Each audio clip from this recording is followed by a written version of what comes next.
Hey everyone, this is Snatch Gaming. I'm Mike, and I'm now the owner of a Retron 5. And I know I'm a little late to the party here. I know this thing came out like a year ago, but it's new to me. And for anyone that's still on the fence about it, I figured I'd put it through its paces and see what it could do. This was the first iteration where it really felt like Hyperkin nailed what they were going for, or at least came close in all aspects.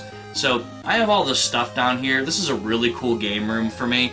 But sometimes I just want to throw a game in on an HD TV and just play it on my couch upstairs and not feel like I'm sectioned off from society for hours on end. And I thought the Retron was a good solution for that. So let's see if it does everything it promised and see if it's something that you might be interested in too.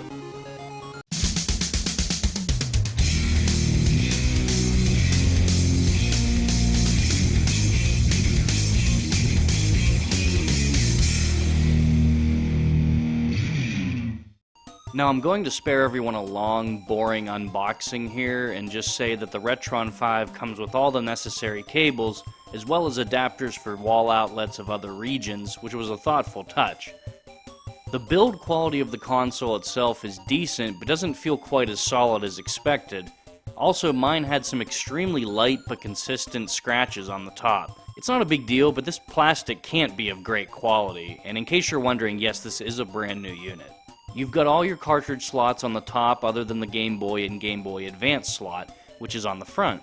I would have preferred one controller port for each supported controller on the front instead. The Game Boy slot could have gone anywhere on here, really, but maybe it wasn't physically possible depending on how the guts of the console are arranged. You do have two ports each for the NES, Super NES, and Genesis controllers, and they're protected with little rubber stoppers which help to maintain the look of the unit's exterior.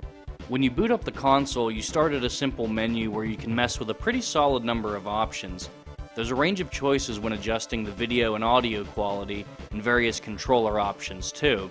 You can save profiles for each controller, and even for when you're mixing and matching controllers to different consoles. You can assign different controller ports for up to 4 players as well, which is appreciated. I was really curious as to what the output would really look like on my HD TV. I'm happy to say it's mostly really good. As you can see, Advance Wars here looks great, and it's crazy to see a game like this on a normal-sized screen for your enjoyment. Original Game Boy games like Super Mario Land 2 and Castlevania Adventure look impressive when given where they've come from. I will say that one problem I did have with the visuals, though, is that sometimes they can look too good. By that I mean that these old consoles just don't look right sometimes when the pixels are so sharp and vivid. Here's X-Men Mutant Apocalypse without any filters. Now check it out with a filter and scan lines added. I think it looks a lot closer to what most people would expect. Super Castlevania 4 was another game that kind of turned me off on the Retron 5, but with added filters you can get it a lot closer to what you would want. That's the thing though, the filters sometimes aren't as strong as you'd like them to be, especially with some 8-bit games. Bionic Commando here just seems too bright no matter what I do. Overall, the output is better than I expected, to be honest, but I wish the filters offered more drastic changes to the look of some games. Lastly, the emulation does have some hiccups here and there. Check out this boss from Contra Hardcore tearing as he sways back and forth. This kind of thing was a rare occurrence in my experience so far, though. The sound of each game is replicated mostly very well. There were some games that seemed like they needed more bass or just didn't have the right tone here and there, but I found the audio to be about the same as the visual quality. Maybe a little rough around the edges, but otherwise really good. The controller that comes with the console has been universally panned, and it's actually worse than I thought. The analog pad, or whatever this is, clicks constantly and with every movement, and each button has a loud spring clanging underneath whenever they're pressed. Worst of all are the sharp edges and unfathomable shape of this thing. Just avoid it at all costs. If you've come this far, you probably have your own controllers anyways. Some other notes, you can change the region manually and see games in their Japanese form, which I thought was a fun little experiment. Here's 2 versions of Ghouls and Ghosts. Also, Wonder Boy 3 shows up as Monster World 2 no matter how you set the console up, which is interesting. Speaking of Master System games, you do need a power-based converter to play them, which not everyone has, so keep that in mind. Here's some more about the features. You can also take screenshots and also, and this might be the best feature of this console, you can save your games. No more playing the first 10 levels of an NES game only to die where you die every single other time. Sure, it's not as hardcore, but who cares? People have things to do, and with a simple SD card you can now complete some of those tough SOBs from your childhood. I did have problems with some of the controls at times. In Contra Hardcore I can't shoot while running during some playthroughs, so I'm pretty much useless. If I take out the cart and reinsert it or restart the system, it works fine though. Also in Ghost House, you can't punch while crouching. This kind of stuff worries me for future games I might play on the system. Will there be other limitations I just haven't seen yet? Of course, this might all be due to the elongated prong in the one Genesis port on my system. I'm not sure which cause I'd prefer. Lastly, the console wouldn't accept my precious Chinese knockoff multi-carts that I love so much. It recognizes something, but just a white screen pops up.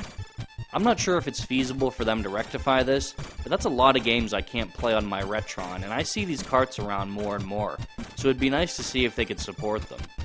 Eventually I'll upgrade my firmware when I feel like frustrating myself. I'm not the most tech-savvy guy in the world, but I'm sorry, this is a pain in the fucking ass to do from where I sit. Have your console send a request to your SD card for an update, then connect your SD card to your PC. Wait, how the fuck do I do that? Oh, people online say you need to buy a $10 or $15 adapter. What? What are you talking about, buying something else? Get out of here with this. If anyone knows a painless way, I'd love to hear it. So I kind of shit on the Retron 5 a little more than I thought I would, because it does have a lot of minor annoyances, and it just could be a little bit better in a lot of different areas. But that being said, by and large, it does everything it sets out to do. The HD looks awesome, and everything is user-friendly, which surprised me, to be truthful.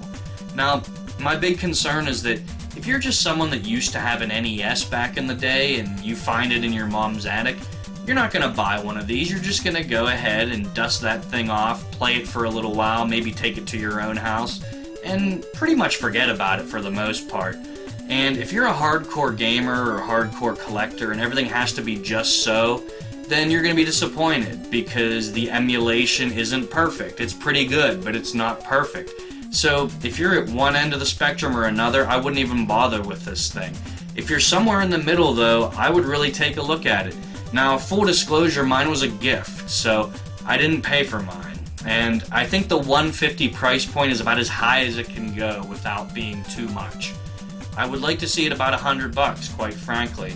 If they got rid of that silly controller, we'd be one step closer, but I understand why it's included. But if they're going to keep including it and charge a higher price, I'd suggest something a little more ergonomic. But I would take a look at this thing, maybe wait until the next generation, they might have even more improvements. They've made a lot of improvements on this one since launch though. If you read comments from when it first launched last year, they're vastly different to now when there was a lot of firmware updates in the meantime. So that's all for now. This is Snatch Gaming. I'm Mike. Please like this video, subscribe if you want to see more, and comment below. I'd love to hear what you think about the Retron 5. Do you have one? Are you thinking about one? Or are you just totally not interested? Thanks a lot.